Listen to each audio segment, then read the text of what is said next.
Oke, baik. Assalamualaikum warahmatullahi wabarakatuh. Shalom, Om Swastiastu, Namo Buddhaya. Salam kebajikan, salam sejahtera untuk kita semuanya. Yap.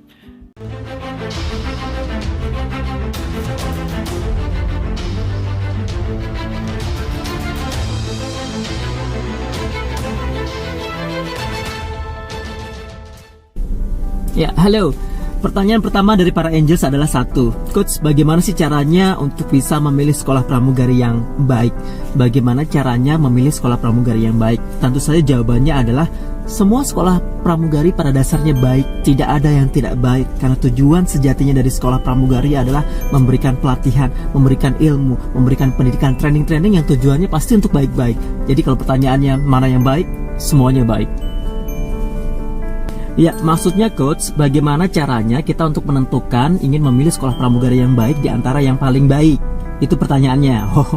Jadi kita ingin menentukan mana yang baik di antara yang terbaik. Kalau kita ingin menentukan mana yang terbaik di antara yang paling baik, maka yang harus kita lakukan adalah jangan memilih. Tapi yang harus kita lakukan adalah memilah. Memilah itu adalah sebuah proses untuk membanding-bandingkan antara sekolah A, sekolah B, sekolah C, sekolah D. Semakin banyak pilihan-pilihan itu, maka kita akan semakin tahu mana sekiranya pilihan yang terbaik. Nah, jadi kebanyakan dari kita salah memilih adalah karena kita tidak melalui proses memilah terlebih dahulu. Jadi biasakan dari sekarang untuk memilah sebelum memilih. Nah, baik Coach, sekarang pertanyaannya adalah apa yang menjadikan tolak ukur atau indikator dalam proses memilah-milah itu? Jadi yang kita butuhkan itu apa saja untuk melakukan proses memilah-milah itu? Oke, jawabannya adalah satu, karena kita bergerak dalam bidang pendidikan, kita ingin memberikan ilmu pelatihan, makanya harus kita jadikan tolak ukur adalah kita harus tahu dulu nih kira-kira kurikulum pendidikannya seperti apa, materinya apa saja yang akan dipelajari, karena materi kurikulum itulah nanti akan berdampak pada ilmu dan informasi yang ingin kita dapatkan. Kalau kita ingin mendapatkan materi A, materi B, ternyata materinya itu tidak didapatkan, maka kita tidak akan pernah mendapatkan apa-apa gitu. Jadi pastikan kamu tahu bahwa yang ingin kamu pelajari itu apa saja. Itu satu. Yang kedua adalah kamu juga harus mengetahui siapa saja sekiranya instruktur yang akan memberikan kurikulum tersebut, yang akan memberikan training-training tersebut. Karena sejatinya kesuksesan seorang murid adalah ketika dia mendapatkan seorang sosok instruktur yang betul-betul qualified, instruktur yang banyak pengalaman, dan instruktur yang bisa memberikan pelatihan dengan cara-cara yang menyenangkan dan tidak membosankan. Dengan begitu kita akan lebih mudah untuk menyerap informasi ilmu yang diberikan. Jadi tanya instrukturnya siapa. Dan yang ketiga adalah fasilitas. Nah, fasilitas ini memang sih akan menentukan, akan berpengaruh terhadap proses dari pembelajaran tersebut. Karena semakin banyak fasilitas yang ada, maka pembelajarannya akan semakin maksimal. Tapi jangan heran, karena ternyata fasilitas ini nanti akan berdampak kepada besar kecilnya sebuah biaya. Nah, semakin banyak fasilitas, maka akan semakin besar biaya yang dikeluarkan. Tapi semakin sedikit fasilitas, biayanya pun mungkin bisa ditekan. Jadi sekarang yang harus kamu lakukan adalah pastikan dulu materinya apa, instrukturnya siapa, fasilitasnya apa, dan besaran biayanya itu kira-kira standar nggak ya, kira-kira seimbang nggak ya, atau kira-kira kasarnya kategori yang masih wajar nggak sih dengan biaya segitu, dan kamu mendapatkan materi pendidikan, instruktur, dan fasilitas yang nanti akan diberikan. Nah, itu yang harus kamu banding-bandingkan sekarang. Sekolah A fasilitasnya ini, materinya ini, biayanya ini. Sekolah B ini, sekolah C ini. Inilah yang harus kamu rangkum. Kamu kumpulkan semua data informasinya sehingga kamu nanti akan tahu mana yang sekiranya yang tepat sasaran buat kamu. Baik Coach, sekarang yang jadi permasalahan adalah apakah biaya besar sudah pasti termasuk kategori sekolah yang tepat sasaran, atau sebaliknya apakah biaya yang murah sudah pasti akan terkesan sekolah yang murahan. Nah, ini yang jadi dilema kita saat ini ya. Yuk kita bedah secara lebih detail lagi. Apa sih indikator kenapa kok sekolah itu bisa mahal? Yang menjadi patokan adalah satu, materi, kurikulum. Semakin banyak kurikulum yang diberikan, semakin banyak materi yang diberikan, otomatis akan semakin banyak biaya besar yang harus dikeluarkan. Karena materi itu harus menghadirkan banyak instruktur-instruktur yang harus hadir, yang harus mengajar. Banyak materi otomatis akan banyak instruktur, sehingga dua hal ini akan berdampak besar pada biaya yang harus dikeluarkan. Semakin sedikit materi yang diberikan, ya biayanya akan semakin murah, karena tidak perlu mendatangkan banyak instruktur. Ini yang harus digarisbawahi. Terus yang kedua adalah fasilitas. Oh maaf, saya ulang lagi. Bicara mengenai materi atau instruktur, apa yang mempengaruhi kenapa materinya lama dan kenapa materinya harus sebentar? Ini hanya masalah durasi saja, hanya masalah tarik ulur waktu. Karena ada beberapa materi, contoh misalkan nih, ada materi yang selesainya 10 session. Ya, 10 session itu mungkin bisa selesai dalam waktu 2 hari. Ya, tapi ada beberapa sekolah pramugari yang 10 session itu bisa dihabiskan selama 1 bulan. Kenapa? Karena setiap hari hanya belajar cuma 1 session, sehingga bisa jadi 10 hari baru selesai. Nah, ini kan konsepnya kan hanya masalah durasi waktu. Tergantung apakah kita sekolah tersebut mau menyelesaikannya dalam waktu singkat atau dalam waktu lama. Jadi lebih ke arah tarik ulur waktu. Kenapa tarik ulur waktu? Karena biasanya ini ada semacam kayak kesepakatan khusus dengan para dosen-dosennya. Kalau dosennya bisa ngajar 2 jam, ya mungkin dia cuma bisa ngajar 2 jam. Kalau dosennya instrukturnya bisa ngajar full day training, ya dia akan bisa full day training. Jadi berurusan dengan si instrukturnya, jadwal si instrukturnya. Tapi kebanyakan sih permasalahan yang ada adalah banyakkan dari teman-teman kita itu yang mengelola sekolah-sekolah pramugari itu adalah kita nggak bisa memberikan materi sebanyak-banyaknya dalam waktu yang singkat, karena mereka pasti akan mengulur-ngulur waktu supaya kurikulumnya itu bisa lebih lama.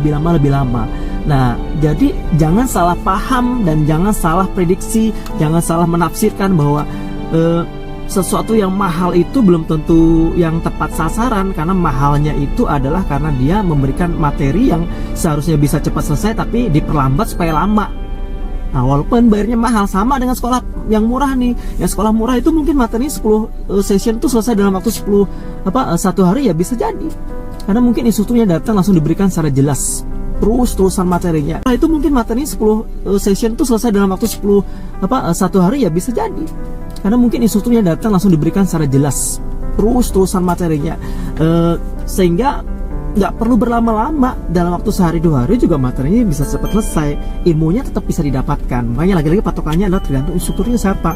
Kalau instrukturnya tipe-tipe instruktur yang konvensional, instruktur yang mungkin ngajarnya dengan gaya-gaya yang masih tempo dulu, yang anak-anak tulis di papan tulis ya, silakan, kalau perlu di fotokopi. Nanti kalau nggak ada pertanyaan kalau ada yang mau tanya dengan gaya-gaya yang mungkin agak kurang semangat dalam mengajarnya, ya bisa jadi mungkin sebulan 2 bulan kita nggak paham.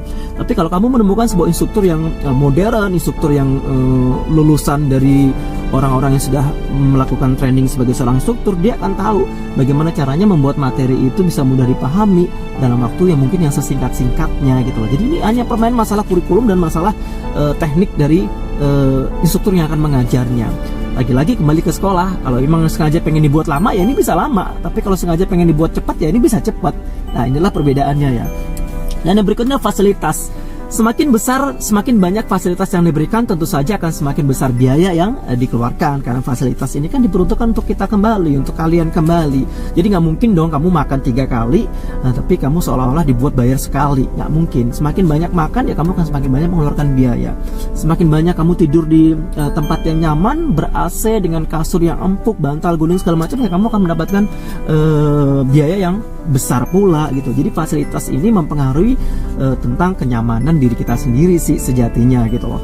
Tapi yang harus diprioritaskan adalah besarnya biaya. Apakah kita mampu? Apakah itu cukup layak buat kita? Apakah kita sangat membutuhkan atau tidak? Kalau seandainya tidak perlu membutuhkan, ya tidak perlu kita membayar mahal-mahal. Nggak perlu juga kita harus tinggal di apartemen, tinggal di sebuah penginapan, kos-kosan yang mungkin harus ber-AC dengan biaya yang mungkin mahal. Kalau kita bisa tinggal di sebuah asrama yang sederhana, yang sehat, yang rapi, walaupun cuma sekedar kipas angin, ya nggak masalah. Toh itu tidak mempengaruhi dari ilmu pendidikan instruktur yang nanti akan memberikan pembelajaran ke kita. Jadi fasilitas ini sebenarnya adalah faktor penunjang yang penting nggak penting, tergantung pembawaan diri kita. Karena sejatinya yang penting itu adalah ilmunya dan instrukturnya, bukan fasilitasnya. Karena yang perlu harus kita tekankan di sini adalah tentang kekuatan kemampuan finansial kita. Kalau sekiranya kita nggak mampu membayar dengan biaya besar, ya jangan dipaksakan.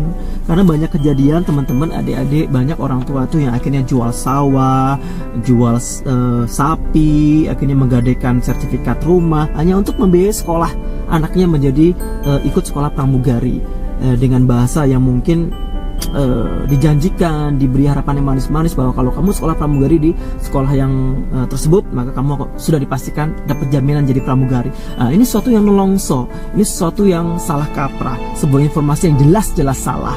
Nah, inilah yang harus kalian lakukan. Kenapa sih harus ada proses memilah terlebih dahulu, coach? Supaya kamu tidak salah memilih. Jadi informasi-informasi yang salah itu bisa kamu tepis. Kalau ada orang yang udah kamu masuk ke sekolah sini aja sudah pasti dijamin jadi pramugari, udah ketahuan bohongnya, Gitu loh, karena kamu sudah melakukan proses memilah-milah itu tadi. Tapi kalau kamu tidak melakukan proses memilah, ya wajar ada orang yang mengiming-imingin kamu, udah pasti jadi pramugari, udah masuk aja sekolah kita, bayar berpuluh-puluh juta, ya kamu akan mau-mau aja. Akhirnya nggak mampu, dipaksakan untuk mampu, walaupun orang tua harus susah cari uang sana sini. Padahal kenyataannya prosesnya tidak seperti itu. Nah, ini yang jadi permasalahan dalam kita semuanya ya. Ketika kita ingin menentukan sebuah pilihan, hati-hati jangan sampai memilih sebuah pilihan yang tidak didasarkan pada pilihan-pilihan terlebih dahulu. Pastikan kembali lagi sebelum memilih, lakukanlah yang namanya memilah-milah terlebih dahulu. Cari informasi sebanyak-banyaknya supaya kamu banyak ilmu, banyak tahu, banyak informasi, sehingga kamu bisa menentukan mana yang cerdas, mana yang tepat sasaran, mana yang saya butuhkan, mana yang tidak saya butuhkan, ilmu mana yang ingin saya pelajari, ilmu mana yang belum cukup atau belum saat ini belum butuh saya pelajari, fasilitas mana yang saya butuhkan dan fasilitas mana yang sekiranya belum saya butuhkan. Itu nanti akan berdampak pada biaya yang akan kamu keluarkan. Kamu siapnya berapa, kamu mampunya berapa.